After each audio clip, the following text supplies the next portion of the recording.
Yeah, hold on. Dude, the bathroom. I can wait.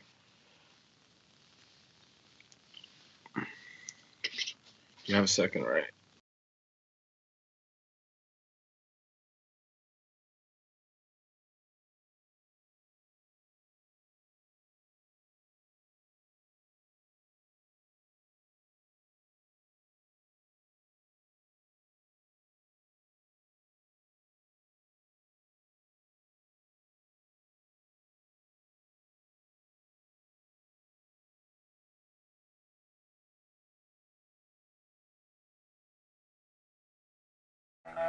This is war!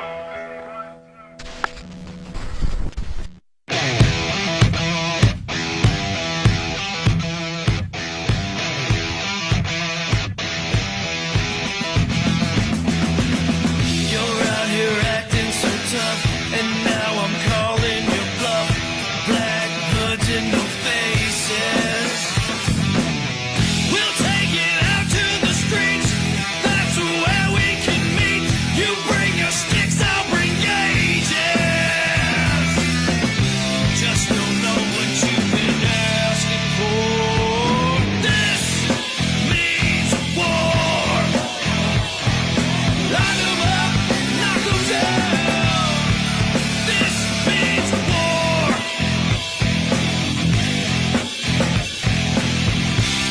Beware of the storm. This means war.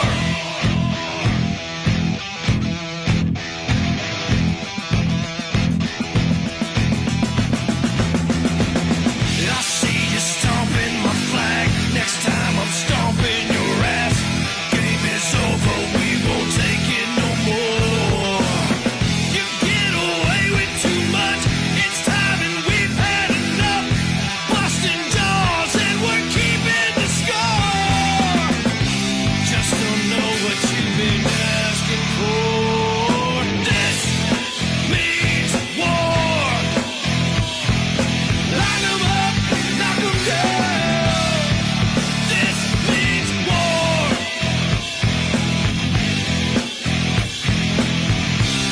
Beware of the storm. This means war.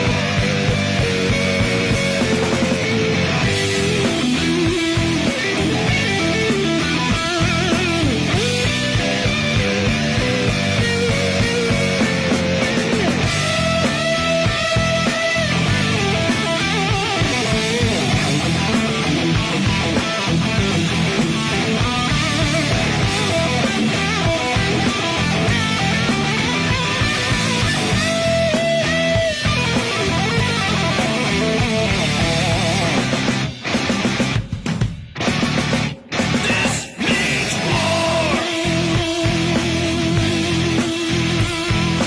Line 'em up, knock 'em down.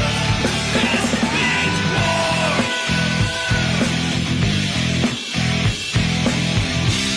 Beware of the storm. This means war. Line 'em up, knock 'em down. This means war.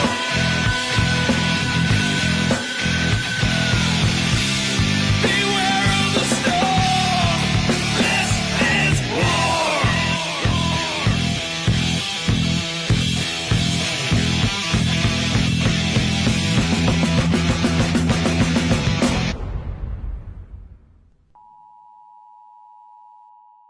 Ask not what your country can do for you. Ask what you can do for your country.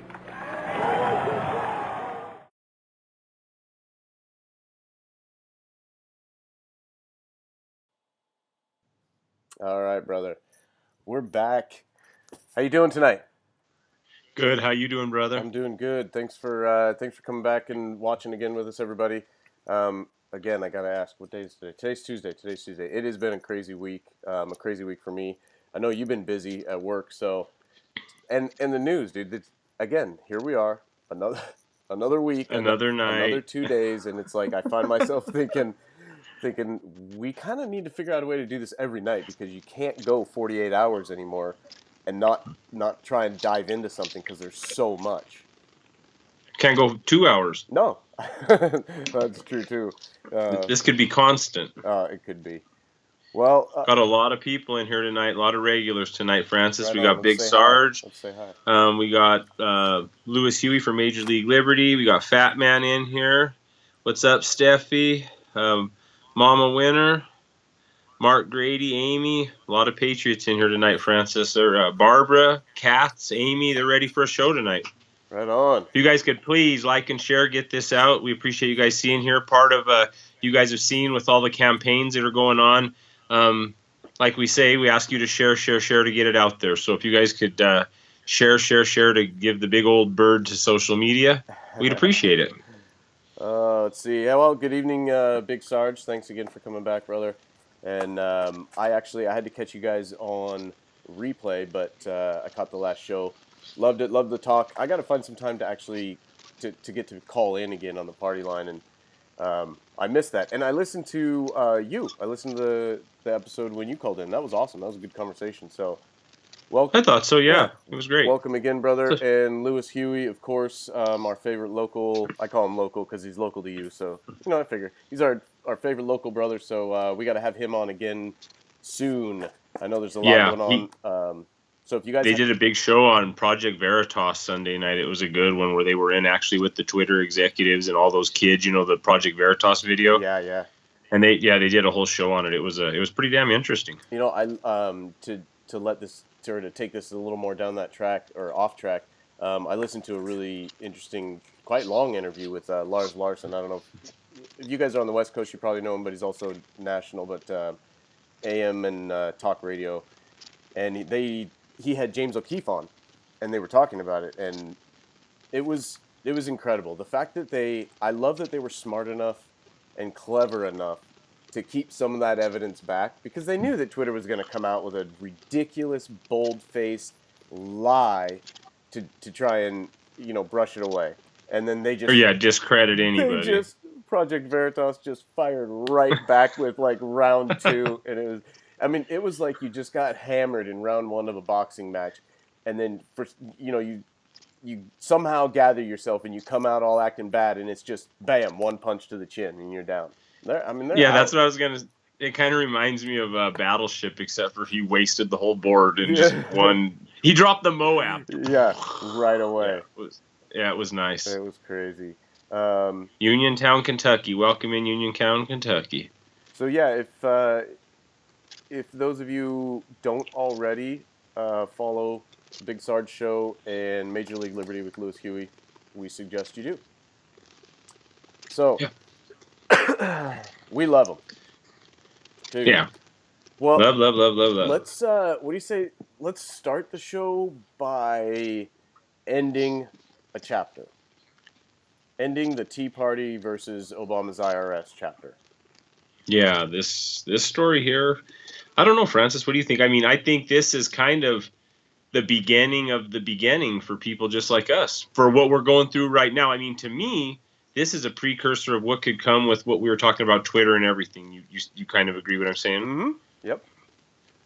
Yeah. So basically where we're at, go ahead, tell us where we're at. No, you shoot. Where are we at, Francis? Well, on this, of course, we're talking about the lawsuit. This is the lawsuit brought by Tea Partiers and Tea Party groups, organizations that were unfairly treated by the IRS. We'll say that's a very nice way to put it.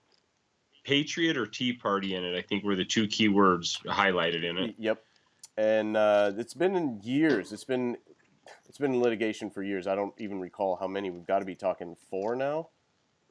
It looks like dated back to 2013, so 4 years. Yep.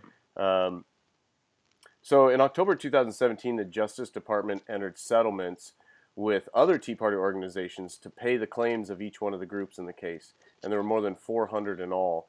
That was last year's settlement under Attorney General Jeff Sessions, and he said that the groups with names involving, quote, Tea Party or, quote, Patriots, or those with specific policy positions meaning political policy, governing policy, those with specific policy positions concerning government spending. Government spending. It's funny that they targeted that. Right. But when we say follow the money, when we say follow the money, and it's all about the money, that's not a joke. That's not a just a catchy phrase. Follow the money. No, it's right here. It's right here. It leads everywhere. You have to read between the lines, folks. This is where it's like question everything. What else? Like an intellectual analysis. You got to read between the lines, okay? Those with specific policy positions concerning government spending. Now tell me that our federal government is not 100% at this point, I believe, driven by the dollar. Every position, every elected official, with the exception of President Trump now, which is why it gives us the ability to even find this stuff out and sit here and talk about it without having, probably men in black suits making sure that we have a heart attack while we're jogging at age 32. With the heart attack gun that we found out that they created and used. Mm-hmm. Yeah, nothing to see here though. And we're not, and dude, we're not even conspiracy theorists. Sometimes, like, I'm not, dude, I would laugh and make fun of, and I just thought it was crazy, so much of that stuff before. And I'll tell you, this is not a conspiracy. Me too, Jenna. It is a conspiracy. No, it isn't a conspiracy. It is a conspiracy, but it's not a theory. It's reality. This is real. Okay? Well, and the thing that cracks me up about it is it cracks me up in the sense of like loony cracked up, like I want to go ha ha and laugh funny. Yeah. Is the end, the last sentence. Okay. In court documents from October, the IRS admitted that its treatment of the plaintiffs, conservative groups, parentheses, conservative groups, was wrong and issued its sincere apology. You just squashed our movement. You just targeted us based on keywords that have to do with loving your country because you're an overextended arm of the Obama administration, a political Gestapo. You know what disgusts me about this, Francis, is they right here are comparing Trump to Hitler, and the Democrats have run the Gestapo. Right or wrong? Now that's going to be too strong of a word. No, I mean it is. It is. It absolutely is. This is you kind of have to give that crazy laugh, like okay, well, like what do we do now? Is this reality? I feel like you remember that clip from Rachel Maddow on the night of President Trump's election. Yes, and she was saying, "You're not." When all the air was out of the room. Yeah, and she was saying, looking in the camera, going, "You're not dreaming. This is real." Yes. He's your president. You remember that? Yeah. Oh no, I do remember because every time I get a little depressed or the sun's not out in the morning, I turn it on it, to cheer myself up. I know. Well, that's what I feel like right now. I feel like people, you're not dreaming. This is reality.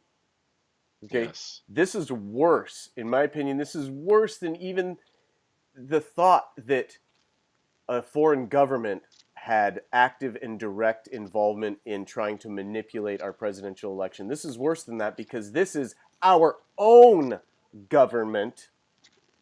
This is our own government that openly is like, offers, what do they give you? A sincere apology. What are they sincerely apologizing for? Well, they're sincerely apologizing for using their power and their position as an entire government agency, okay? An entire agency directed by the president and his cabinet. They're using that. They want to sincerely apologize for using that to try and manipulate 320 million Americans, every single one, to manipulate us. That's worse than just meddling and coming up with some lies. You're trying to psychologically screw with our minds as Americans, as human beings. It's a sociology experiment. We are a psychology and sociology experiment, and we've finally just evolved to the point where we're the mouse that can figure out what the deal is with these different cheese pockets. Like, I'm figuring it out. This is all a game to you. Well, guess what? We're figuring our way how to break out. And man, revolution. They don't even. And when I say revolution, I mean of we the people, the political, the involvement, the taking back of our power that we have as we the people. Pack the halls of Congress, Oh, city halls, my town goodness. halls, If- school board halls. That's all it takes, people. If people only could, if they knew, if they could see this, you can't tell me that this is not Fresh. about Well, the money in every Linda way, shape, or form. And Francis, there's a really good Okay, go. comment I have I'm to bring done. up Lynn to put on here. I'm off my Okay, soapbox. let me see if I understand this. You go out and illegally interfere in private businesses and just say, I'm so sorry. Now it all goes away. Only till the next time, right? Uh-huh. Put them in jail. Amen. Mm-hmm. Yeah. I mean, that pretty much sums it up. That's what we're going through. There's a whole lot of I'm sorry's coming out of Washington. Oh, yeah. But not from Trump, but from Washington. I mean, Yep. I'm sorry for this. We're sorry for that. Yeah.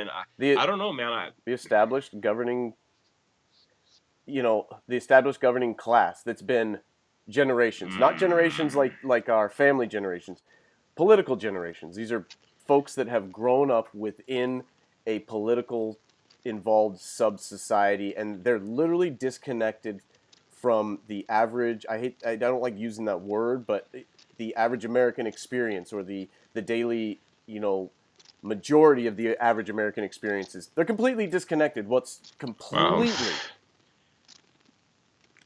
Well, according to our ex-president, I really don't know anything because I'm on another planet. Oh, well... Because I watch Fox News. I know, right? I mean, seriously, and that's the thing is they stonewall us, and then they tell us, "Yeah, you're crazy." Yeah. When we see it and it's right in front of you, and it's like smoke and mirrors. Seriously, it's like a bad magician, and have you seen those bad magicians and they throw down a smoke ball and it goes, and then you see him try to get away, Yeah. That's what it reminds me of, man. It's so disgusting, and I sure hope that right now Trump's just tied up with what's going on so he can, there's got to be some accountability to this. It can't be Lois Lerner just getting off and this one just getting away with that. Hopefully this all comes around and we start to see these leakers and these, Comey, that's a long list of people that what they've done, you guys, we would be in jail for the things they've done. Sorry, Ty, I can't get rid of that. All right, I got can't get rid that ad. Okay. There was an pop-up ad that was blasting in that music. So, go ahead. Oh, okay. No, so I don't know. Basically, Obama has used the DOJ, the FBI, I'm sure, the CIA, any other extension he can, the IRS. We know we've used everything in the government to suppress groups and people that think like us. And, guys, here's something we have to realize, and I want to throw this in there, is, it is a good thing that I really think that it's going to be to our benefit, this big Trump collusion investigation, because they're really looking at how to shore this up. And you guys have to realize how many countries, including asshole countries, are going to be throwing money at anybody who's got a chance to beat Trump. Because right now, we've basically told the world, hey, we're back. You're not going to kick us in the you-know-what, and you take our money. You're not going to slap us in the face and vote against us in the UN, because you want to know what? We have a president with some cojones that has decided to stand up for us. And you guys got to realize they're going to throw everything. These foreign governments are going to throw everything they can at us. So that is, that's one good thing to this is all this stuff that's going on. And even though they're looking into the election fraud, it's going to pay off for us, I think, in the long run. Yeah. This is stay true to the course. This is, with the American Freedom Keepers and with all the patriots that we've been involved with over this last year or 2017, there was a mantra that I kept saying and kept repeating, and we kept repeating, and that's above reproach. You stay the high road, you make your decisions based on staying above reproach, and that means you're not always standing right on that line. You can test it and you can push it, but sometimes it's more beneficial to take a half a step back away from that line. Yes. Because it gives you a wider field of vision. You get a wider field of vision, you can learn more, you can be better prepared for a defense, and of course. And don't forget repercussion. Yeah, absolutely. People don't realize that everything that you do has repercussions. So if you're going to make a stand, you have to make the stand in the fashion that it needs to be made for the situation, if that makes sense. Right. Does that make sense? I mean, Right. here's the deal. If you know, I mean, every situation there's some situation that people were showing up geared up. We saw Kyle do it. I mean, Yes. he had to. I mean, if you didn't show geared up, you were going to take a beating. Yeah. So Well, there's that took one anyway situation. sometimes. Right, yeah, but then, there's a situation where you're going to go to a different event. Well, you can't go geared up because that just isn't, and then you're going to march in there and they're going to say, well, look at these guys. So I think that has something to do with it too. I mean, there's a situation for everything in this, and I think looking at the situation is the big thing and how you react to it, because you got to look how everything, unfortunately, we do has to be looked through the view of the left. Right. Because we have to play that game. Because if we don't play the game, you got to play at their game to win. That's what people don't realize. You can't change the game. And that doesn't even mean when hey, New Orleans. Hey, Maryland. When people hear that, through the eye of the left, it's considering also the eye of the left. And that doesn't mean, we have to not do things like, we're censoring our actions. No, but what it is it's being cognizant of and self-aware of how you present the ideas that you're presenting. Thanks for clarifying that. Right? Clarifying for that, because I mean, we talk about it all the time, but some of these, sorry guys, I mean, it's how the world perceives us. I know, and I know that because we've talked about it so much, and and I know you agree, and that's a key point. It's that it's just like I described when I talk about communication and listening. The point of trying to talk to someone, especially when you're talking to someone that may have a different view of yours, is you're trying to get them to listen to you and hopefully maybe agree or at least consider. Well, if that's your main goal, you have to ask yourself, how do I best accomplish that goal? Well, generally speaking, in human conversation, the best way to accomplish that goal is for that person to respect you enough to listen to you. Right? Yeah. Well, then you ask yourself, how are they going to respect me enough to listen to me? Well, the only way that you have to do that with a total stranger, at least, and even in relationships and home, is, and I say this not like I'm perfect at it, because trust me, I'm not. This is a daily struggle. So how do I get that person to trust me? Well, the only tool that I have, or the best tool I have at that time, is for me to listen to them. Listen to them with intent to understand. Show them. Lead by example. Call it whatever you want. There's another old adage. You've heard that your whole life, right? Lead by example. Well, you know what? It's true. Yeah. Lead by example. You want them to listen to you with trying to understand you, right? Okay. Well, put your big boy pants and your big girl pants on and show them. What does that mean?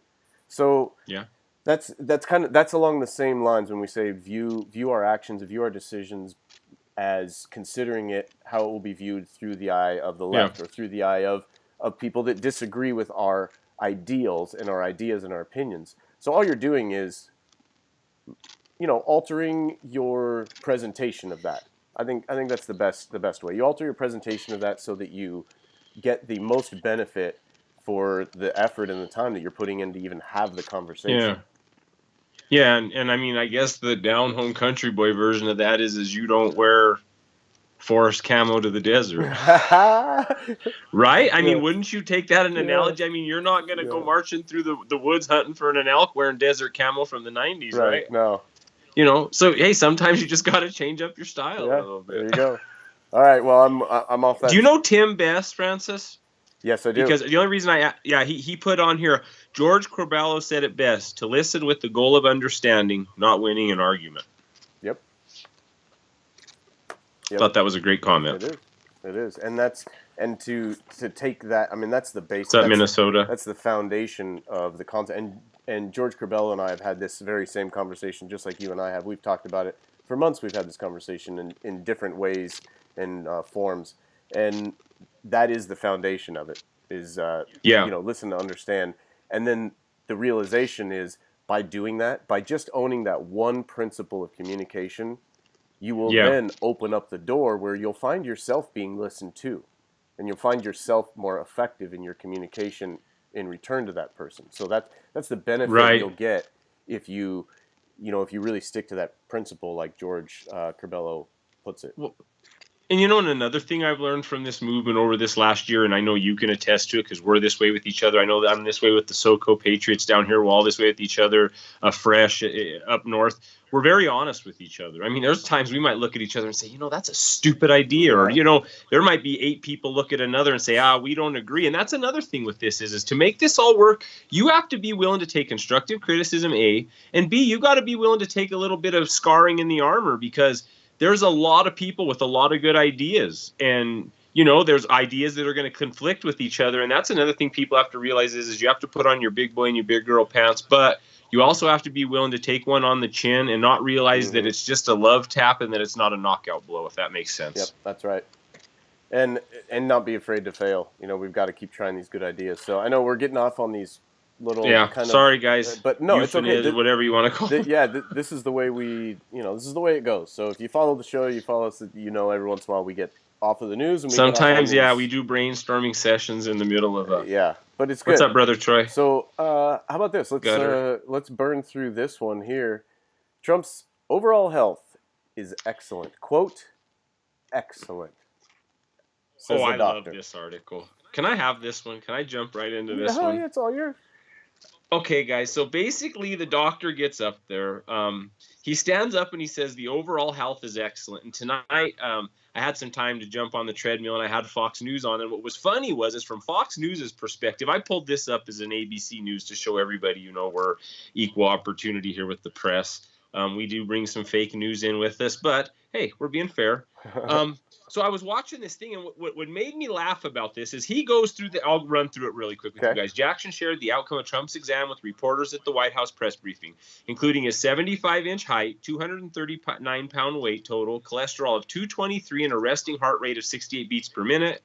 Given his height and weight, they have to put in there that BMI is considered obese, 30, and he's at 29.9. His exercise stress echocardiogram was above average based on age and sex. The doctor said that he discussed diet with him and that he could lose 10 to 15 pounds.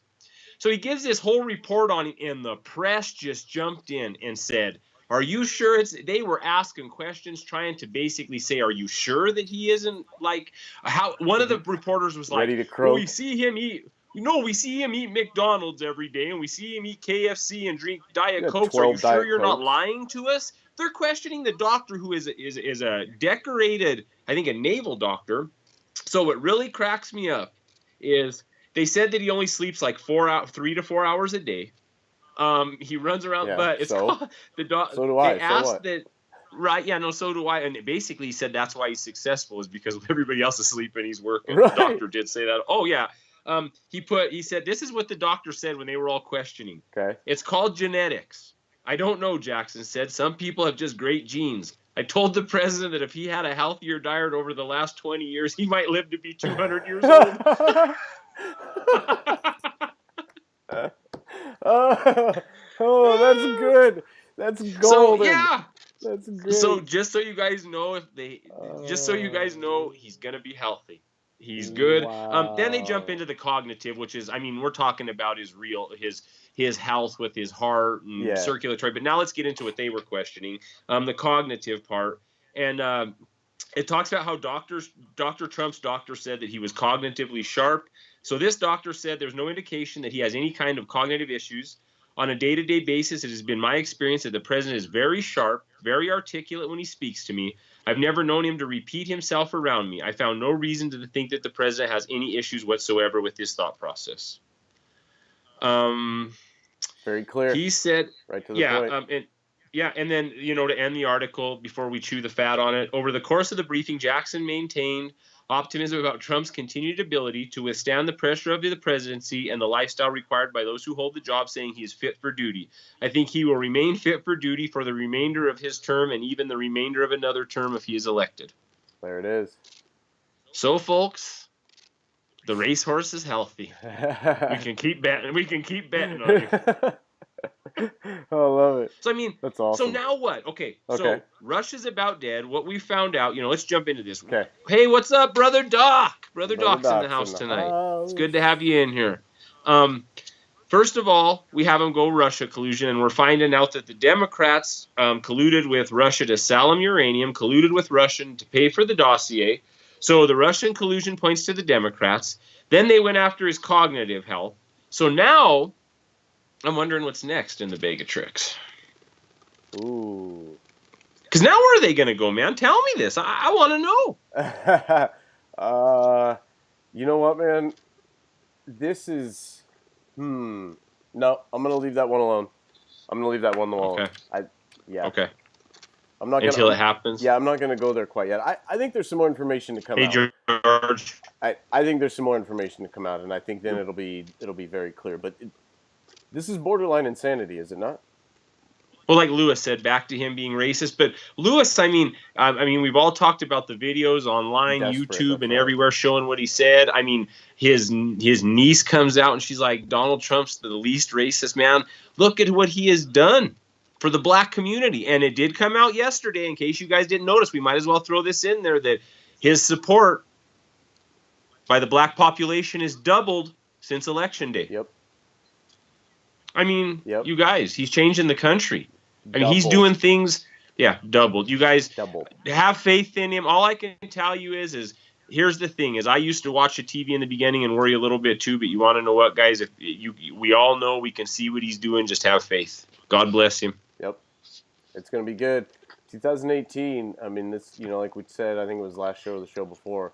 It's gonna be the year of reckoning, and that can mean one of a lot of things. But right now, I'd say the momentum's looking good. Say it's going to be huge. Huge, I tell you. Huge. Well, you know what is also a huge concern, and it's ongoing. And, we talk about phase 2 of the movement and transitioning into, local involvement. But that doesn't mean that we don't continue to need and are going to utilize still active participants on the ground and coming into next year, because here we have it. An anarchist college group calls for, right, Brother Doc, quote, law enforcement incineration day. Oh, I know. This is insane. This is a University of Texas, correct? Yeah, University of Texas. Let me bring it up for you guys here. Well, right away, UT, just so you know, UT denied that this group's tied with them. I don't know how true that is. They were going to investigate. They don't know how they got the tag, but they're claiming that they're not affiliated. Oh, are they? Okay. Well, Yeah. then I will... I heard that on the radio coming home. Okay, good. Well, I'm glad you heard that, because we don't want to be fake news. So we'll leave that as a yet to be determined. But a tweet by a radical Hey, Cindy. by a left-wing student group at, allegedly at the University of Texas, featured a photo of a police officer on fire, has sparked widespread criticism for apparently advocating for violence against law enforcement. Are you surprised? I'm not surprised. This is a FoxNews.com article, by the way. No, I'm not surprised at all.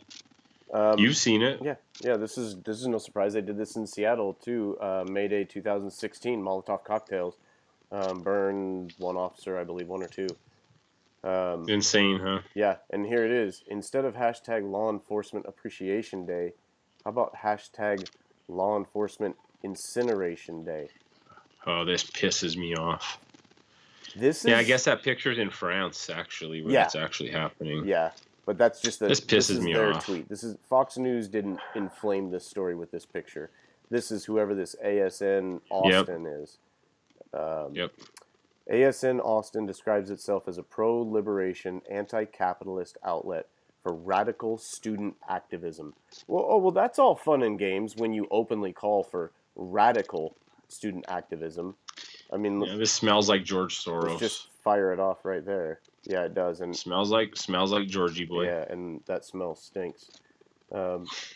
We see the state as an integral to all forms of domination. Really? You use the word domination? As it provides a means for ruling classes to enforce their will and protect their power, and enforces the ability to render individuals or entire populations disposable. Yeah. We see police as an extension of this and refuse any negotiation with the cops. So they're declaring war on law enforcement, essentially. Yeah. Well, the next line will really, if you all haven't puked in your mouth in a while, wait till you hear the next line. Oh, wow. Wow, this is from their website. We hope to proliferate new forms of life on campus that break with all systems of control, spread anarchy, live communism. Wow. I'm telling you, dude, these college campuses are a festering, boiling, breeding ground for radically, do you want me to say it? Radically brainwashed Do you want me to say it? Yeah. Shitholes. Sorry. Hey, gonna call it what it is, man. Hey, The President of the United States can say shithole. Ty Freedom can say shithole. you know, I mean, we're a family show here, but we still got to support the president. So, you know. Francis, CNN, they said it like 382 I know. times that day. That's what I'm saying. It's you know. So we're good. If it I've only got $3 in the swear jar. Okay, well then I better catch up. If it looks like a shithole and it smells like a shithole, it's probably a shithole. Shithole. Yep. All right, and that's all I got to say about that. I lived this. Okay, I don't. It wasn't this overtly extreme when I was in. I graduated in 2016. But I saw this coming. I've said it before, man. I'm so glad because I bring it up with my dad too. I go, Dad, you remember? You see this story? I'm like, you remember when I was in college and I was telling you, look out. In about 4 years, there's going to be tens of thousands of zombies. I said, Dad, it's like a Twilight Zone. I said, you don't understand. It's literally like I cross into that campus. I walk on campus, and I can feel it. It is like an entirely different universe. Not just the things that they think, but the way they think about them, the way they justify them. Right, Troy. And then the way that they justify the legitimacy of openly denying anything that is opposing to their idea. I mean, they absolutely, they don't deny it. They say, yeah, I don't want to hear it. I don't need to hear it. Nobody should hear what you have to say because it's wrong. Well, that's just your opinion. No. Well, yes, I know that, but it's still, nobody should have to hear it. And they're convicted in that. They have conviction in that. And that's the scary part. It's not that they think it. It's that they have this extreme, that's the brainwashing. That's the echo chamber. That's when you see the conviction, based on what is so easy to find out throughout history, that any common sense intellectual analyzation of it would just snap you out of it. That's what scares me, is their continued conviction. And these campuses, and now our high schools and middle schools and even grade schools, have a stranglehold on our kids right now. And here it is, right here. You know what these kids need? What? I know you probably watched this movie. These kids need Major Vincent Winifred Payne. Mm-hmm. I'm serious. Yes, they do. I mean, I'm telling you now, would you please? I mean, don't you pop that? You know, I mean, that movie's great. Mm-hmm. But that's what these kids need. And if you scroll down, would you scroll down, Francis, so they can read what these people think a definition of a policeman is? Yes. If you go down to their next tweet. Okay, now, guys, if this don't disgust you, Crime TH Inc. put the proper word for those who use force against others in return for a paycheck is mercenary. There's no honor in obeying orders rather than acting according to your conscience, yet this is essential to being a cop. So they consider policemen mercenaries. Wow. Which means... I mean, this is just disgust. And then you wonder why, you know, it's in Austin. And then you wonder why there was that shooting in Texas. What was it, 2000 and what was it, 13? Yep. 14, the Austin shooting. Or was it 15, actually? It was 15, I think. Was it? Yeah, it was. I think it was right before the election, actually. You know what I mean? So I mean, I mean, look at this. Look at this stuff. And you know, again, reading between the lines, when they say those who use force against others, that's just a cloak. That's just a veil for laws. That means we don't like laws. Man, if they caught me and you walking outside of a rally somewhere, they'd beat our asses. Well, they better bring some friends. Well, I agree, but you know what I'm saying. That ain't, this whole thing is you force against others. That's the point I'm trying to make. Is that's just a ploy anyway. Because if they caught us in a dark alley, they wouldn't care about force against others. See, and that's right, Doc. 2015, Dallas police shot down in the streets. Yes, and see if you pose that point to them, to someone that's kind of along the same anarchist line of thinking.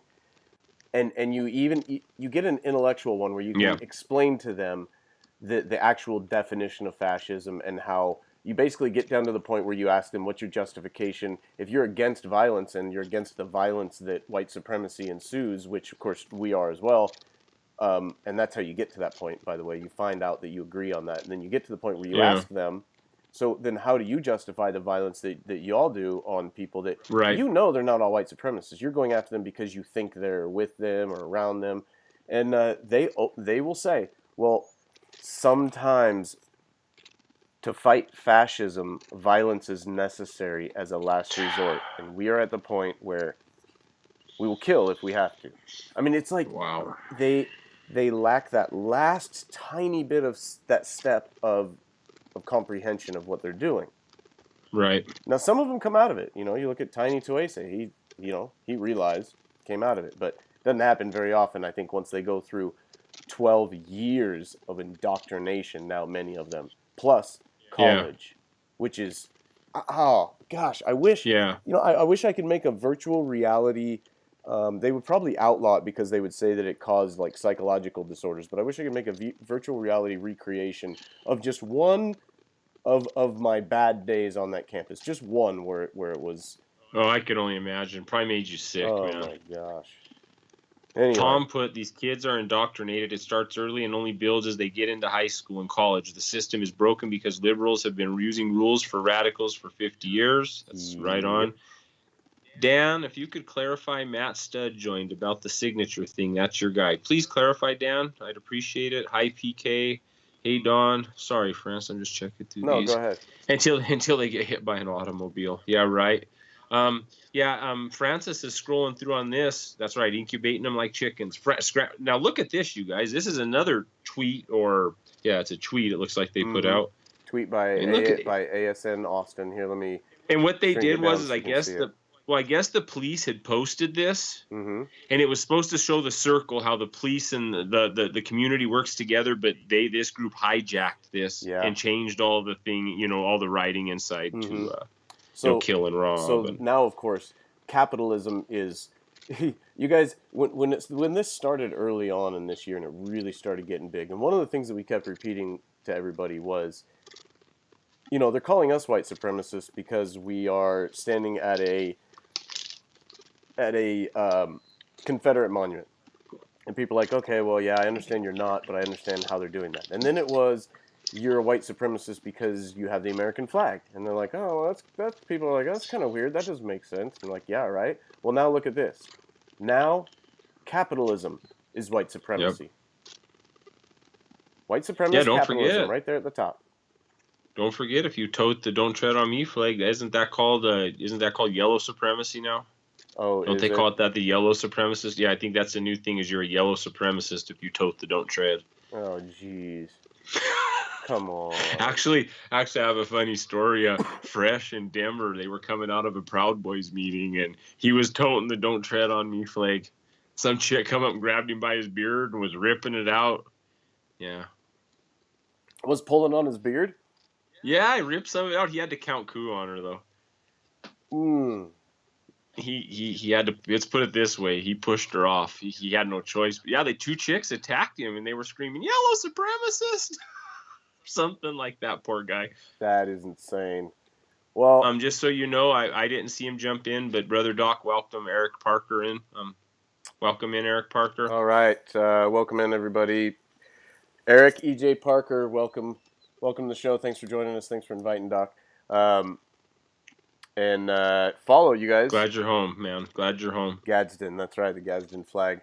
That's what's, I don't know if you can see it. Yeah, it's back there. Yeah, I got it back here, too. Fresh put 2 dames. What'd she say? 2 dames, yeah. So that's that. That's not that. This is a major ongoing issue. This is something that we've talked about several times. We've been at it. I foresee, Ty, honestly, I know that we've talked about this. We haven't talked about it a lot openly. And maybe I shouldn't talk about it openly, because it seems like everything we talk about openly all of a sudden seems to pop up on 15 other people's, all of a sudden they have a bright idea. But if it's a bright idea, it's a bright idea. So share away.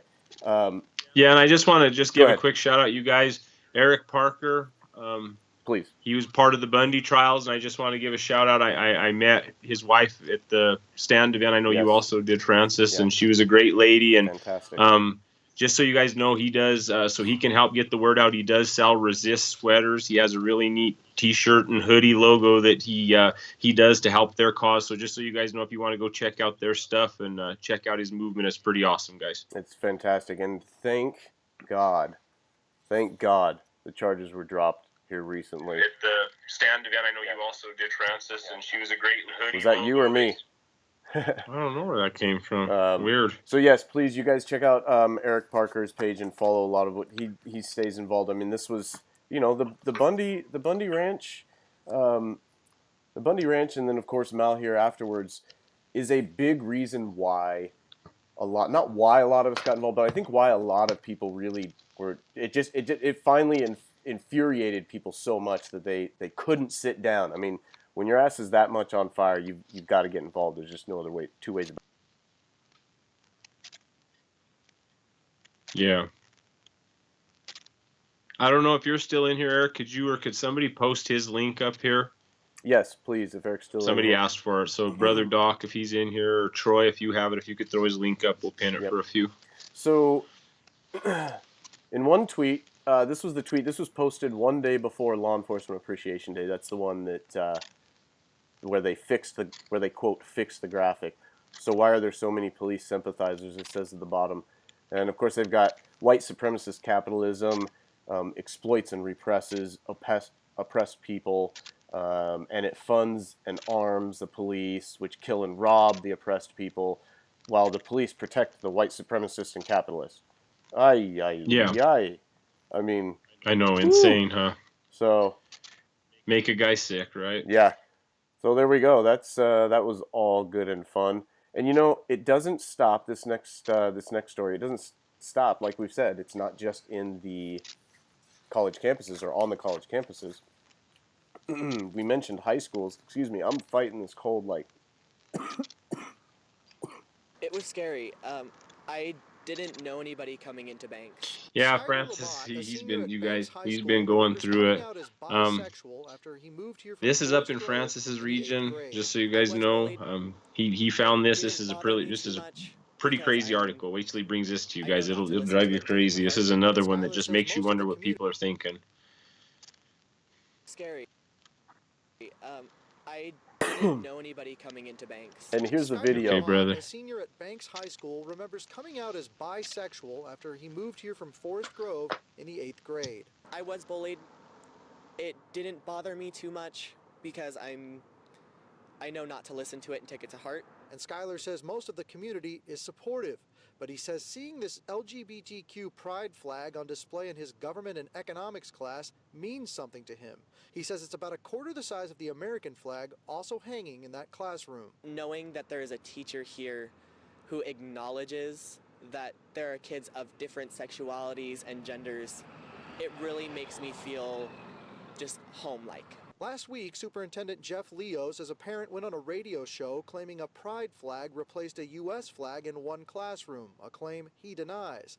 After Leo posted a news release saying as much on Facebook, several people commented, including one woman who wrote, "There needs to be no other flag in public schools except the American flag. Other flags should be displayed in the privacy of your own home, not a classroom. I vote to have it removed." And another person commented, "This social justice movement separates and divides people. United we stand, divided we fall. Enough. One flag is all this country needs." The fact that people feel that it is not just and not American makes me feel just a little unwelcome. In his news release, Leo says at Banks School District, it is our goal to create an environment where all students feel welcome, safe, and supported.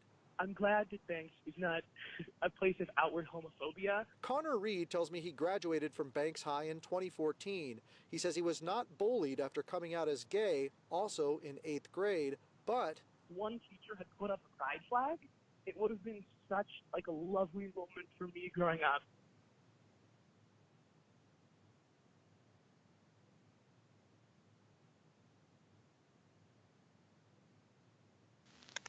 Well, you heard it straight from him. That was just one kid that lives there, or a young man that lives there.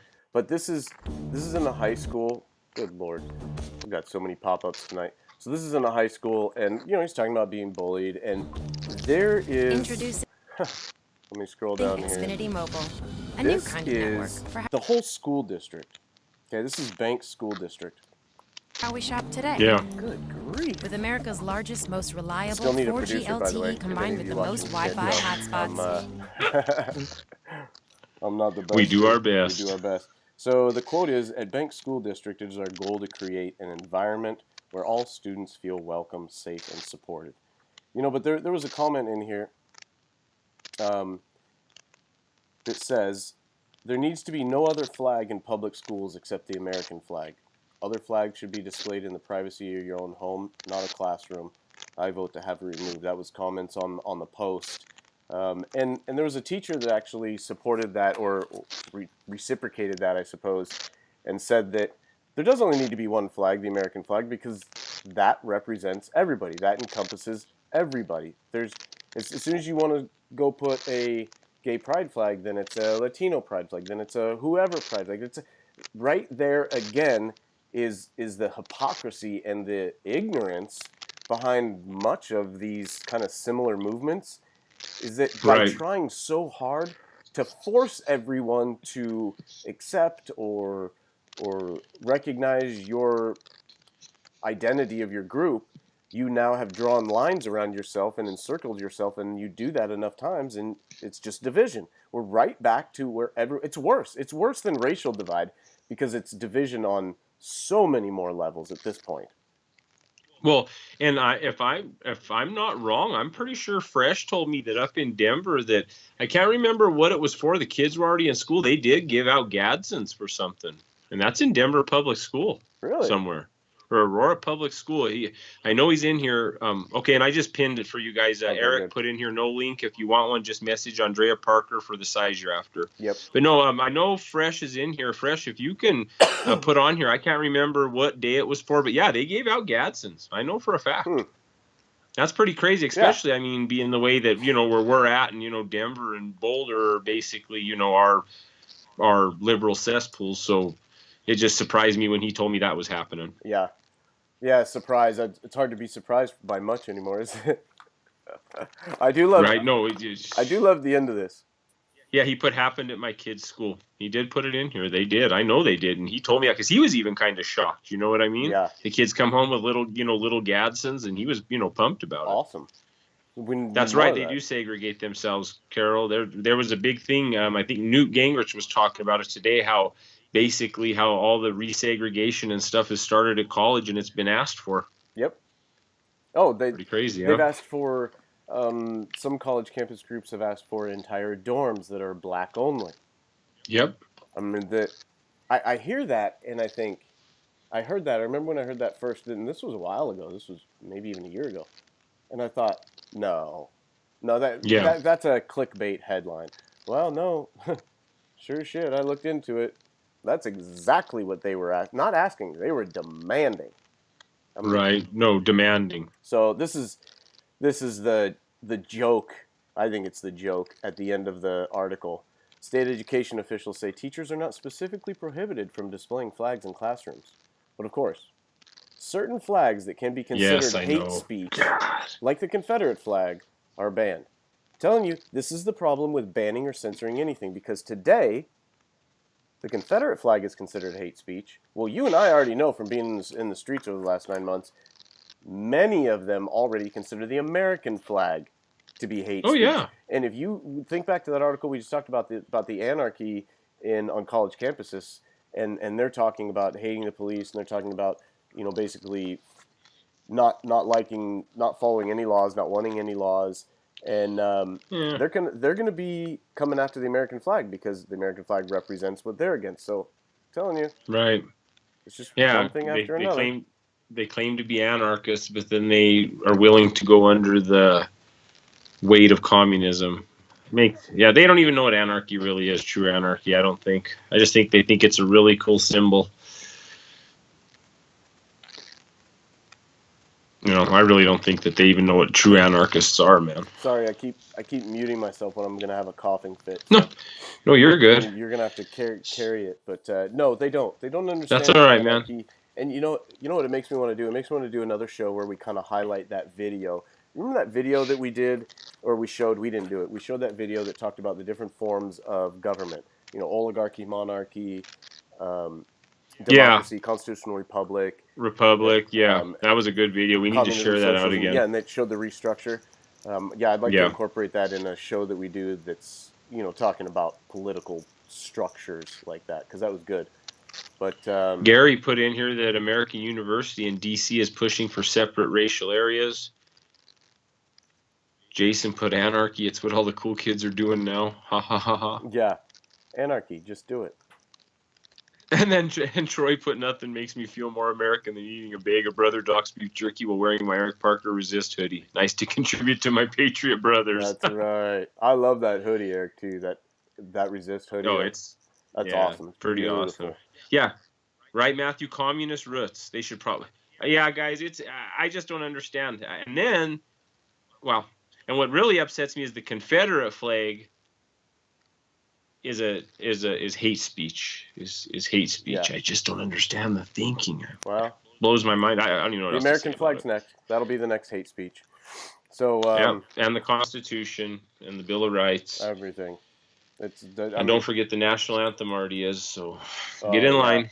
What else? Christmas, Jingle Bells. Who knows? Yeah, get in line, right? Well, Yeah, nothing makes you. Another thing disgusted me is What? nothing makes you more American than going outside of Mar-a-Lago and marching around with a bunch of Haitian flags to protest your president and the country you live in. right? Isn't that beautiful?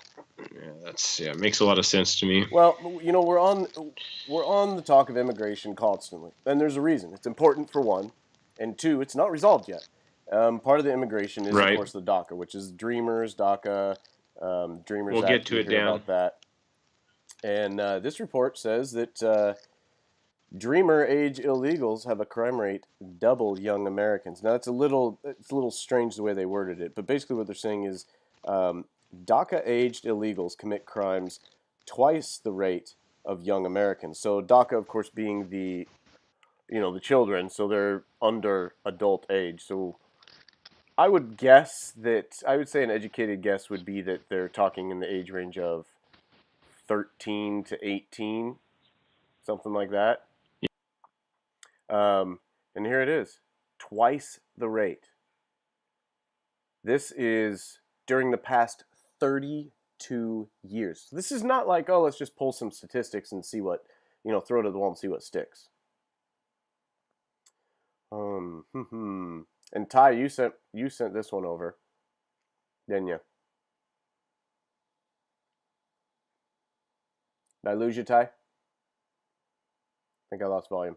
So the report says, unfortunately, if the goal of DACA is to give citizenship to a particularly law-abiding group of undocumented immigrants, it is accomplishing the opposite of what was intended.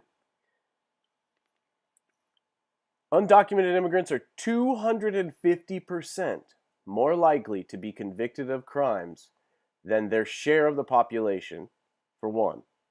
Okay? Those that are too old for the DACA status are convicted at a relatively low rate, 45.7% more than their share. So that's good. It's the kids. It's this young generation right now that's also included with the illegal immigrant population. This was taken from 1985 through June of 2017. Undocumented immigrants are at least 142% more likely to be convicted of a crime than other Arizonans. Wow. I mean, I know statistics are skewed, or not skewed. Statistics can be arranged in a way to present a lot of different, I guess, points. But when you've got statistics that are showing 140% more likely, 220% more likely, yeah, unless you're only polling, 12 people, then that's a pretty accurate number to at least tell you that there's some correlation there, direct correlation.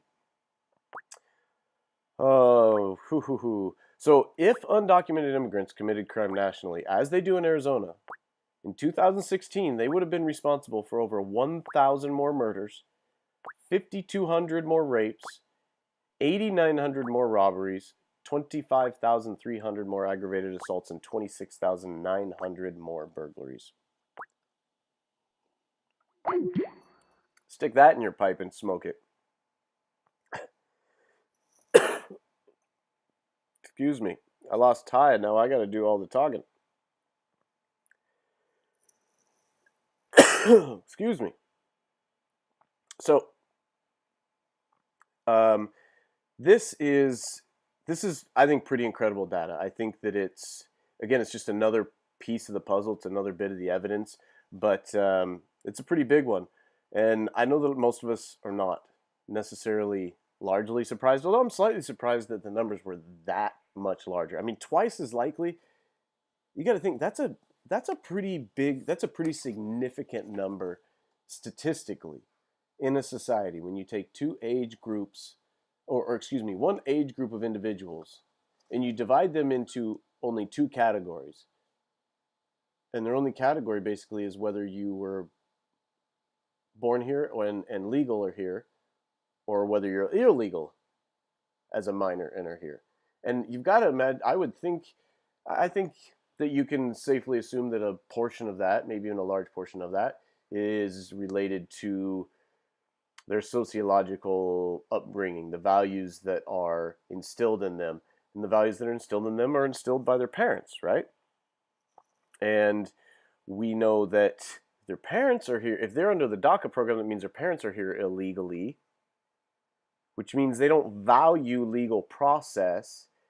They don't value the legal citizenship in this country, which means they don't value laws, which means they're raising their children in an environment to not respect laws. And how do they do that? Well, they raise them by not respecting rules.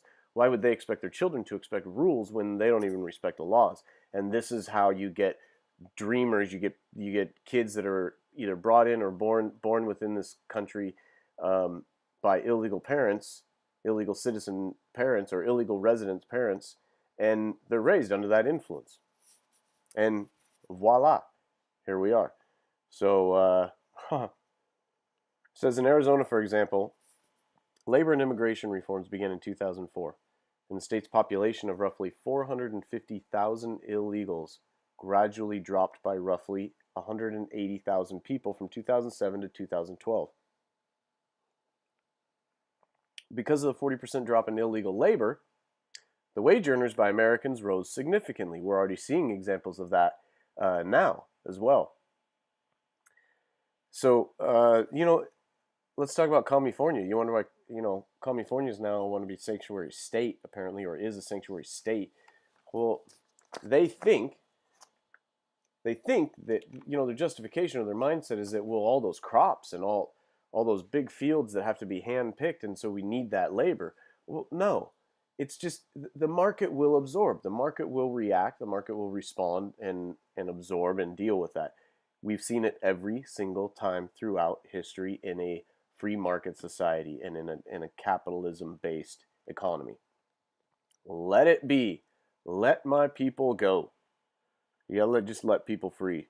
So, bummer, Ty, we lost. Hopefully, Ty, if you're on here, my phone's dead, Ty, so if you're texting me, I'm not getting your text either, so we're in a world of hurt. But the show must go on. Let's continue. To follow this up here, you remember that, I think it was a couple weeks ago, the Department of Justice, Tom Homan, on January 2nd. Yeah, January 2nd was an interview. And he's with ICE. ICE is Immigration Customs Informant. And this is a quote from him. These are a couple of quotes from him that he told Fox News. He said, "We've got to start charging some of these politicians with crimes." And what he later went on to talk about and refer to was these sanctuary city leaders and these leaders in these governments that are pushing for these sanctuary cities and sanctuary states. And Ty's having trouble, or I'm having trouble. This adds to this. So we see that the crime rates are double in these illegals. There's a reason why DHS is saying that we need to start charging the leaders and the politicians within the governments that are pushing this, because all they're doing is allowing crime rates to double. We have got to we've got to keep pushing this is all. And we're going to. It's not going to stop. It's not going to change. And I'm glad to see that the issues being pushed by the government agencies. On one hand, we've got the IRS, which obviously Trump just settled that lawsuit between the IRS and the Tea Party. We've got the FBI gone rogue. We've got the CIA gone rogue.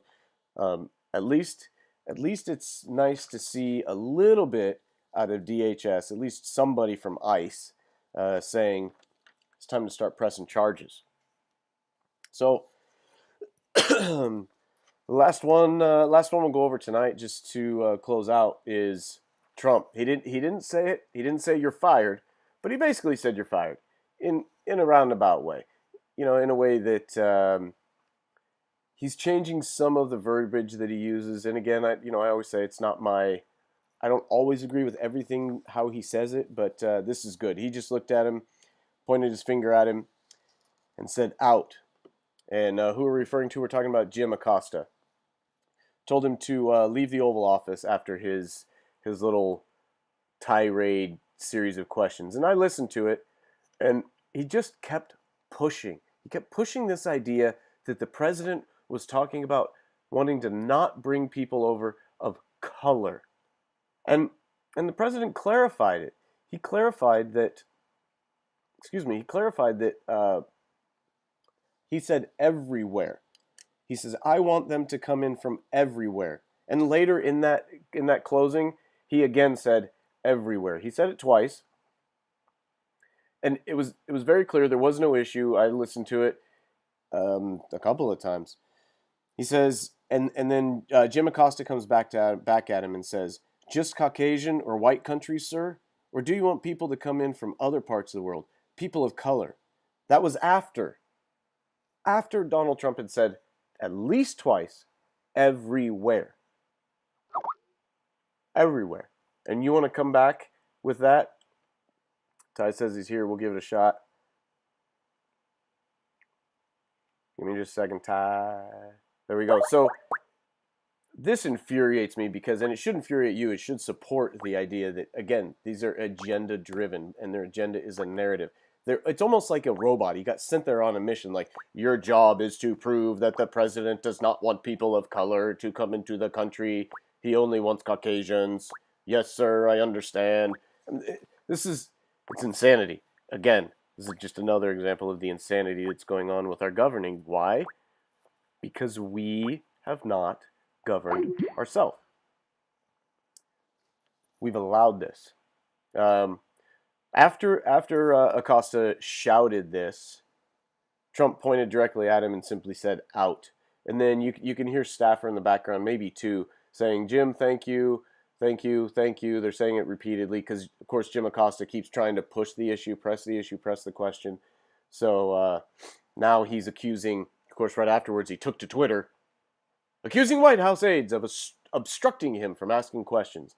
No, they're just obstructing you from being a D-bag and not respecting the process and the president and not even being aware enough to listen. You asked the question. The president answered you. You asked him, Jim Acosta, sir. And I know you've never watched the show, but whatever. This is to you. You said, did you say that you want more people to come in from Norway? Did you say that you wanted more people from Norway? Is that true, Mr. President? He responded, I want them to come in from everywhere. Everywhere. Thank you very much, everybody. He's talking to about everywhere. You can't be more clear than that. And you want to follow it up with just Caucasian or white countries, sir? No, not what he said. Did you listen? Maybe you should come back and maybe you should watch this show, Jim Acosta, and take our little lesson on how to be an active listener, on the importance of listening to understand in communication. Because guess what? Did you see that? Did you see what happened? Everybody stopped listening to him. When that happened, people stopped listening to him because he didn't listen. He didn't show that respect, so he didn't earn it. You know, President Trump might think just exactly how I do. He might believe that, and that's why he reacts just like that. He's like, hey, I gave you the opportunity. You didn't listen, so I'm not going to listen to you. I don't have a problem with that. So apparently last December, Acosta was shut down by White House Press Secretary Sarah Sanders when he tried to hijack a press briefing. He told Sanders that journalists make, quote, honest mistakes, but that doesn't make them fake news. before attempting to question. He kind of wanted to lay that out there before actually questioning her. And he says, Sanders responded, when journalists make honest mistakes, they should own up to them. Sometimes, and a lot of times, you don't. And that is a big time key. Ty, do we have you back? Hey man, sorry, I don't know what the heck happened. You garbled out. Then Skype wasn't working. It didn't even show me live, and I saw you calling, and it showed I was calling, and I was never calling back for a couple of times. It was weird. I don't know what happened. That was strange. Well, we pushed ahead. And no, I listened to you, brother. No, right on, man. I agree with you. So on all of it. This is one that you sent me. So I've been blabbing on here. What did you think about this? I left off on the part. We went through. Well, you heard. What's your take on this? With the Costa. Yeah. Oh, I'm glad. Yeah, I kind of. It used to happen. I mean, it's like a kid pouting in class. What does the teacher do? Yeah, exactly. Take a time out. Go sit. I mean, he wasn't. What was the girl from CNN, April, that yelled at him at Martin Luther King Day? Are you a racist? Yeah.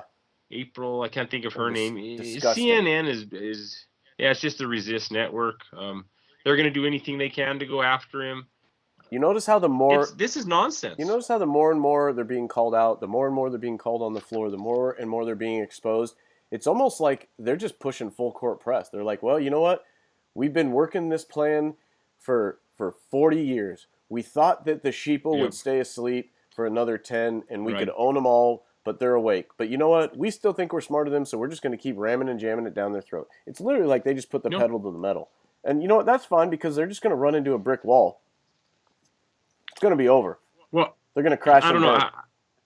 You know what kind of freaked me out? What? And I don't know if you guys in here have kids and you want to talk about it, but over the holidays, the kids threw in a movie called Zootopia. Yep.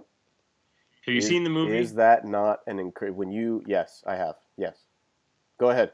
Man, anybody that hasn't watched it, I know it's a kid's cartoon, but if you turn it on and watch if you can get through the first 20 minutes without getting sick, you'll turn it off.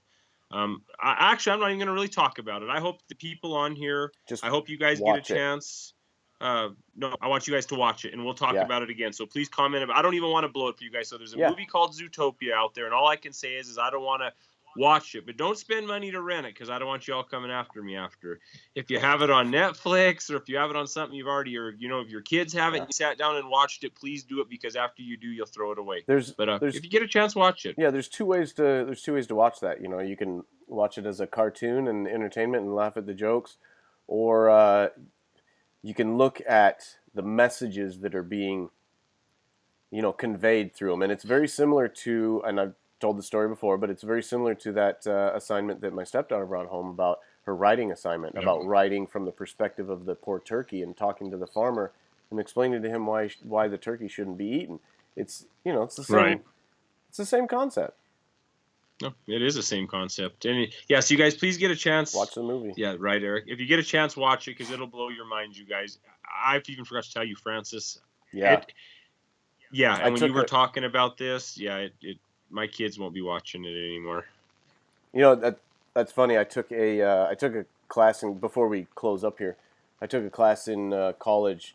It was a writing class, and it was, gosh, what was it titled? It was a form of analytical writing. But essentially, what we did in the class was we watched Disney films, like old Disney films, like the original Snow White, and then we would dissect it and write a paper, kind of from an analytical. I took one too, that. Sociological perspective. Like what social norms that it's representing, what social norms it's reinforcing, what its effect on society may be, and including we watched that movie. What's the one that's banned now with Brer Rabbit? Or it's not sold. They don't produce it. No, it is Brer Rabbit. Yeah. And that's not the name of it, but anyway, that one. Tell you, it was an interesting class, but you can see how powerful animated movies are. Hazard, man. Oh no, you can't watch a Dukes of Hazzard. Yeah, well, it's powerful, and that Zootopia, it's got a similar impact. I think it's just modernized. So, Yeah, check that out. Yeah, we did a whole half a semester on Shrek, and how basically Shrek was all the Really? creators from DreamWorks had left Disney, and basically Lord Farquaad is Michael Eisner. And it is. It's basically it's a smack when they left Disney, when DreamWorks started their own. It was a smack on them. So basically, all those characters, that all means. So I can't remember it all now. You know, I was done with school in 2003, so it's been a grip for me. But yeah, so we did Shrek. So there's a lot in it, and you guys. Oh, I don't want to spoil it, but we can't just do this to them. Basically, you guys, the movie starts off, and I can't. We just can't. Okay, Sorry. go ahead. Because basically the movie starts off, and there's this rabbit, and the rabbit says they want to be. It starts off she wants to be a policeman, but no rabbits have ever been a policeman, and then it pans into this.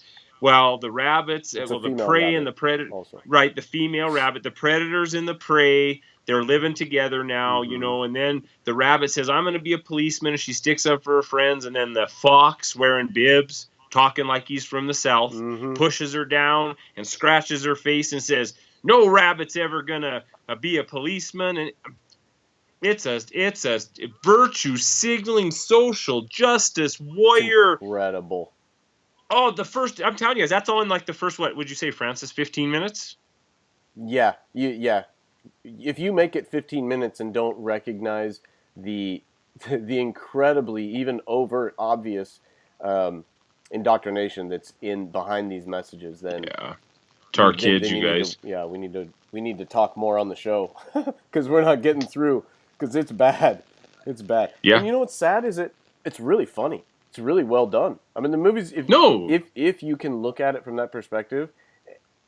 And that's where I think the majority of people see it from, because they don't take the time to exercise their brain to intellectually analyze these things and recognize the sociology and the psychology behind this. Again, question everything. When we say fake news and we talk about question the media, what is media? Media is audio, it's video, it's all of that. Talking heads. It's TV, it's cartoons, it's the plays and skits that the schools for your children decide to have them act out. That's a form of media, indoctrination. It's incredibly powerful, especially to the young minds, because the young minds, here's what's interesting on a developmental psychology realm or arm, is that, and it goes along with parenting, but kids at different ages, their brains conceptualize or bring in concepts, understand concepts from on different types. Like we as adults, we can really dive into them with our words and our language because we've developed that language capability and that language processing. They can't. That's why kids start off with colors and shapes, representation, right? Then they turn into words, and then it's simple sentences. Picture books. Well, then, you know how a child, like when you're trying to teach a kid, to say mommy or daddy, right? And it's quite often that when they learn mommy, mommy, mommy, then the next female that holds them, they say mommy. Okay? Well, sure. That's conditioning. Well, it's conditioning, and it's and I just lost the word, but it's representation, right? They see a female, long hair, soft features, female looking as mommy, then they see another female, longer hair than most men. Usually, this is again generalized, but I'm sorry if that offends you, but you'll just have to get over it because that's part of the conversation is generalizations.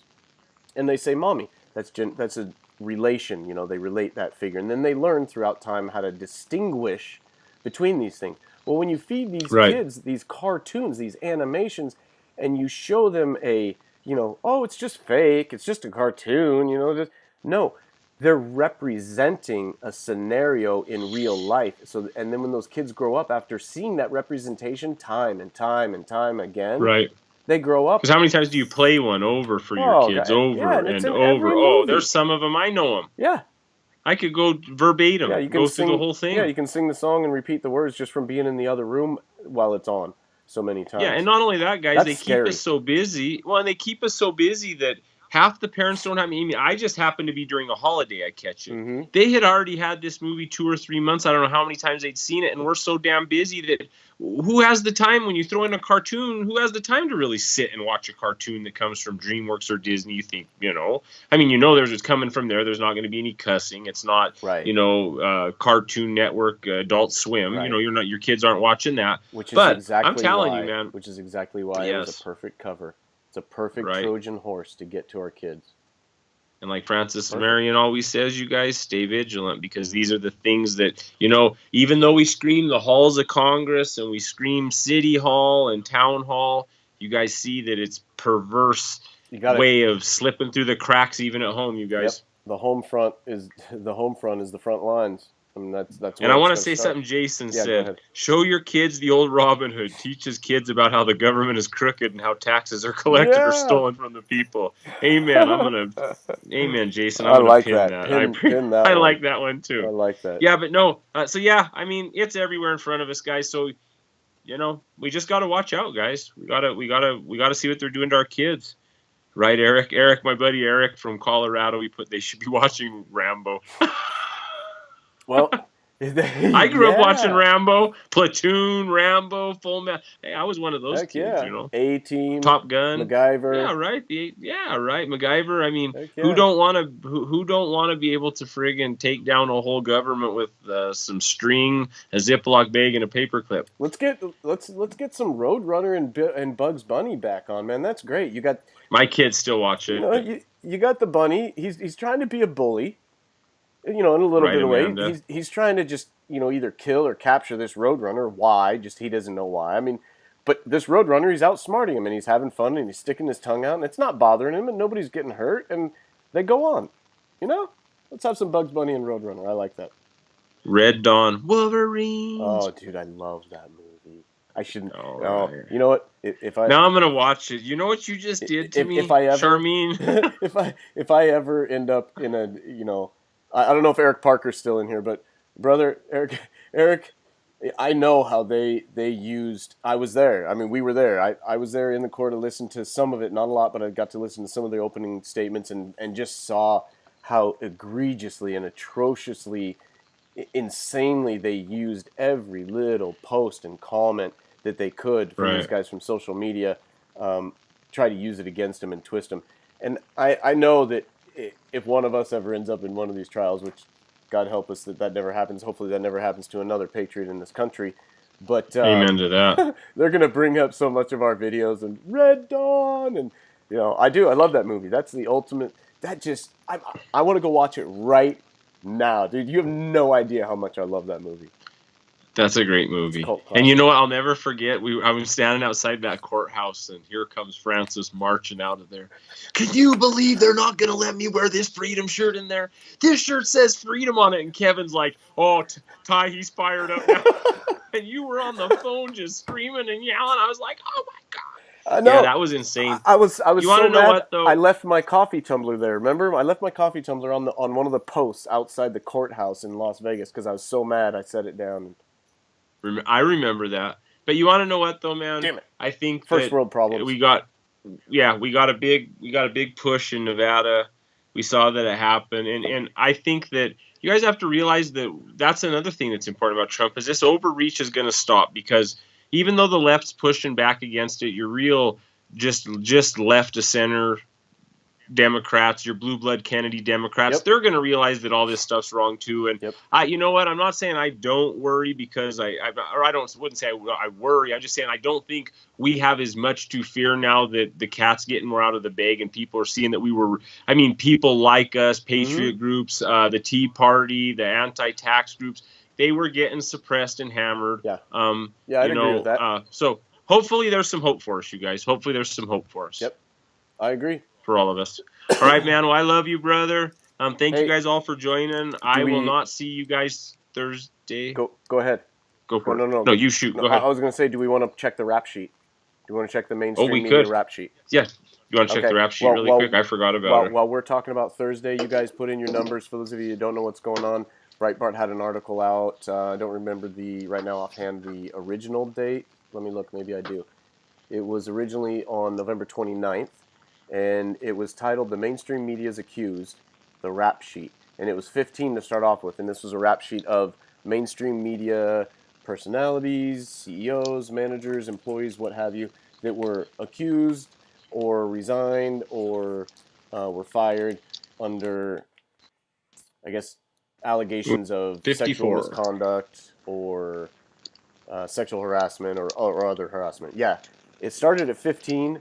Last check, we were at 54. It slowed down a bit. It was like 52 for 4 or 5 days, and then it jumped to 54.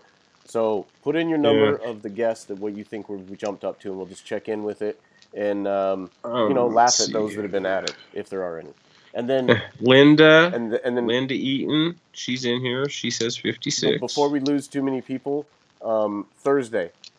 I don't believe there'll be any show Thursday because Ty's going to be out of town. I'm going to be traveling. I'm actually traveling back to Texas. So you guys look for videos from this page from Texas. I believe that I'm going to get into, I've been asked to go with another group to check out another area.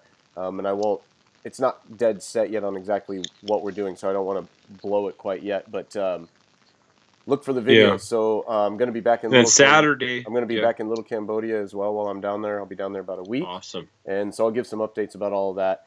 I will be doing lives from there. I'll also try and do. I think we're going to be able to do the show Sunday, right? Just not Thursday. Yeah, just not Thursday. And I'll be coming live too Saturday in between you. We've got our 1-year anniversary for Trump in our local community, and we also have a meet and greet candidate that we set up for a governor candidate, veteran, that I hopefully I can get a little interview on the American radio show with him on Saturday if we can. That'll be around 3 to 5, between 3 and 5 Mountain Time. That'd be awesome. Okay. I will. Right on, Jason. If we do, we'll give you a shout, man. We have Jason saying if we ever head to South Carolina. You guys will probably see us on the road a little bit this summer, I'm sure. Yep. Okay, we got Tim with 60, Okay. Francis. Okay. We have Constance with 57.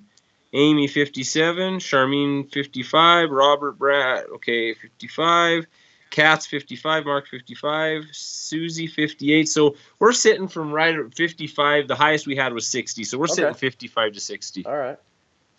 We got one hopeful, and the rest are seeing it slow down. I'm hopeful. I'd love to see 60. All right, here we go. Let's check it out. Breitbart's mainstream media is accused. And the rap sheet says a stagnant 48 hours. Still 54. For those of you that haven't been in and seen this, this is the article that we talk about. And this is the Breitbart article. So, don't cheat yourself. Don't check it. Have fun with us. We come back on. Yeah. We check it. We take little guesses. And then, of course, we scroll down and we, I won't say make fun of. I will say bring to light some of the accusations and the people that are accused. And again, for those that have not been with us before, check out some of this. Some of these names that are on here, and pay attention to certain things, like James Rosen. He's the chief Washington correspondent for Fox News, right? Big names. Reportedly resigned over harassment and groping allegations. Let's get down here. You know where I'm going with a good one. A lot of football players. Well, right here, Steve Butts, editor-in-chief, IGN. Yep. Steve Chagaris, political director, not commentator, not reporter, not editor, political director at CBS News. And then here's one of my favorite little, I still want to know, I want somebody to write a little book about this. Because Vice Media has right here, 1, 2, 3, 4. Can you guys see all of those? I hope those, 1, 2, 3, 4. Yep. This is a little Vice Media little scandal. Something's going on here. Down here we got... And they've had a couple more sprinkled in there, I know, because we've called them out a couple times. So I think Vice might be one of the top contributors. Oh, yeah. I think they might be leading the pack for a single entity contributor. That's what we should do. We'll get through here and we'll tally this up and see who's which organization, which media organization is the biggest offender. I think right now it's probably Good Vice. for them. Good for Vice. Yeah. Who deserves it better? So this is awesome. Where did... Oh, they changed it. They changed it. Did you see that? Do you remember what it was, right? With the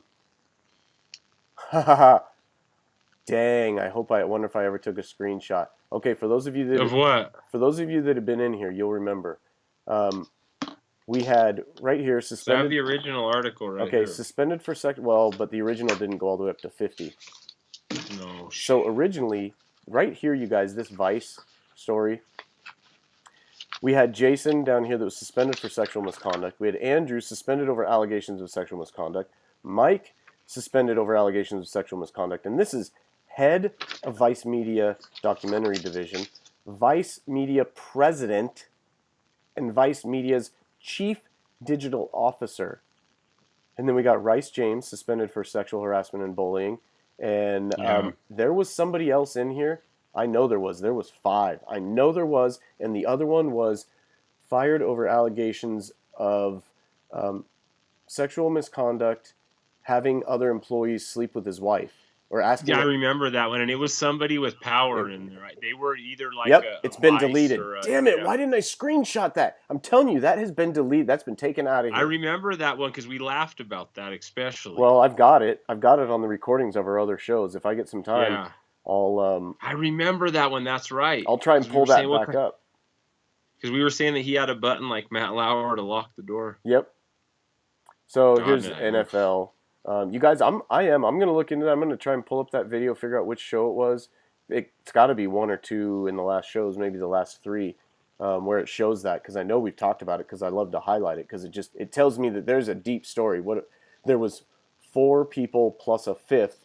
They were all fired or suspended over allegations of sexual misconduct, but the 5th was very explicit and very clear and explicit. Said that he was fired over allegations of sexual misconduct and having other people sleep with his wife. Charmaine, this is on Breitbart. Yes. Yeah, Charmaine asked. So here's NFL Network, several analysts. Here's an NFL Network executive producer accused of sending unsolicited nude pics. And a bunch of ball players. Marshall Falk, I think, was on there. This must be accused of sending unsolicited nude photos. He must be a friend of Anthony. Show me your wiener. Oh, right. That guy's obsessed with sending his junk. Yeah. And his wife, she's going to divorce him, then she goes back. She's going to divorce him, then she's going to go back. Oh, no, here it is. I lied. Was he there? No. I was mistaken. It wasn't Vice. It was the Boston Globe. Right here. Oh, okay. See, I knew there was 5. Right here, Boston Globe. You guys see that? Number 29, unnamed Boston Globe staffer fired for misconduct. 30, unnamed Boston Globe staffer fired for misconduct. 31, same. 32, same. But 33, unnamed Boston Globe staffer fired over allegations he pressured women to have sex with his wife. Yeah. Dude, there's a story. Crazy, there. right? There's a story out of the Boston Globe, baby. We just haven't heard it yet. Oh, no, and the first question that's going to be, who's going to ask the first question? I mean, when this stuff gets really serious, I just want to know, who's going to ask the hard questions to these people, because I'll never forget watching Matt Lauer ask the hard questions to Bill O'Reilly when he had him on the hot spot. And I'd like to see every one of those people like in a comedy roast and let Bill O'Reilly and Sean Hannity and like Milo and all of them get up there and just, it'd be Ann Coulter. It'd be great. Have you seen? I'd buy a ticket for that. I'm buying a ticket. Have you seen the mashup that somebody did of Matt Lauer interviewing Matt Lauer? No, is it great? They take the questions from that interview that you were just talking about, where he's really grilling him about sexual harassment and claims he made, and then they show answers of him, and it's beautiful. It's side by side, and they show Matt Lauer interviewing Matt Lauer. It's great. It's one of the funniest things ever. But I'll be doing that. Yeah.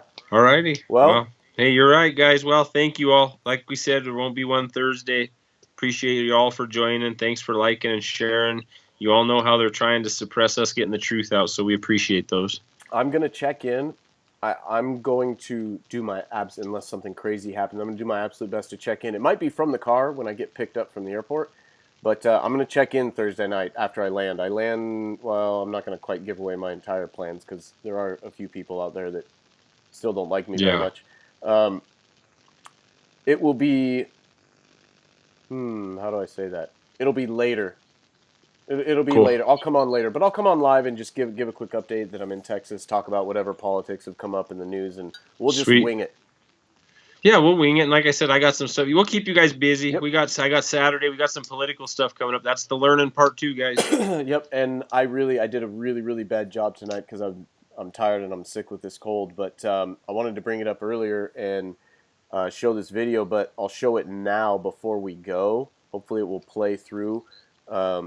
So Ty will cut our videos. But you guys, if you guys haven't seen, I know we're all watching and waiting for Infinity Social Network to come live. And if you guys haven't seen the I've Been Censored campaign that's been started, it's there's a website and there's a Facebook page up, Twitter page, Instagram, YouTube, and everywhere. It's everywhere, and it's cool. It's cool. We got a call from Stephen Volich, and we got to be involved a little bit with helping with that campaign and getting it started on Monday. So share it out, guys. It's the pin post on the AFK American Radio Show page. Yep. So it's the pin post on the top of the page, guys. So get in there and share that out. And I'm gonna cue that video up and play it right now. So we'll take all right, brother, a break from our video. All right, guys. I'll cue this up, and then I'll send in the closing. So yeah, thank you everyone again. As I always say, right. Stay vigilant, and we've got to keep working. Got to keep working.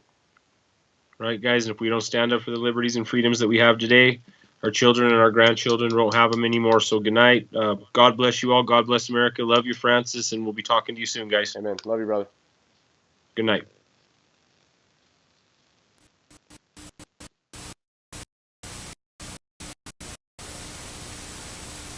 Coming to you today to talk about something that's very dangerous in our culture, this world today. Very dangerous. And that is the fear to express yourself. The fear to express your opinions, and the fear to be you.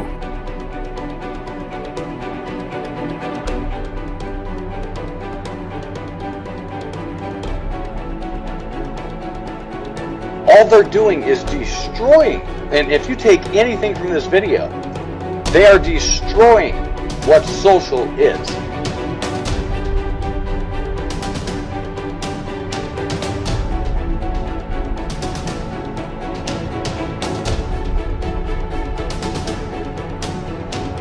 You've got almost 2 billion people on your platform. They're making all the money from us.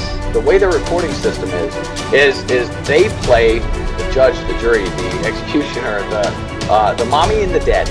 Okay, that's the role they are taking through their reporting system. One social network CEO to the next, you don't do that.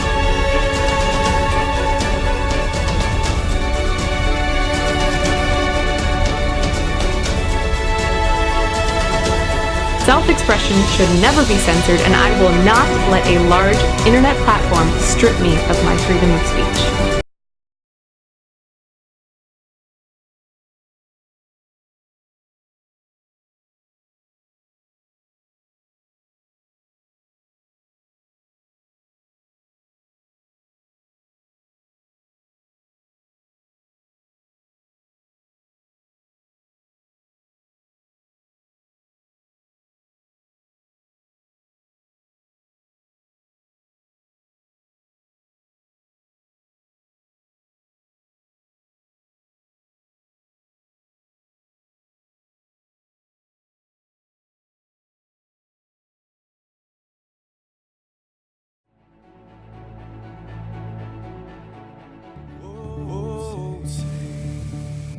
Can you see by the dawn's early light what so proudly we hailed at the twilight?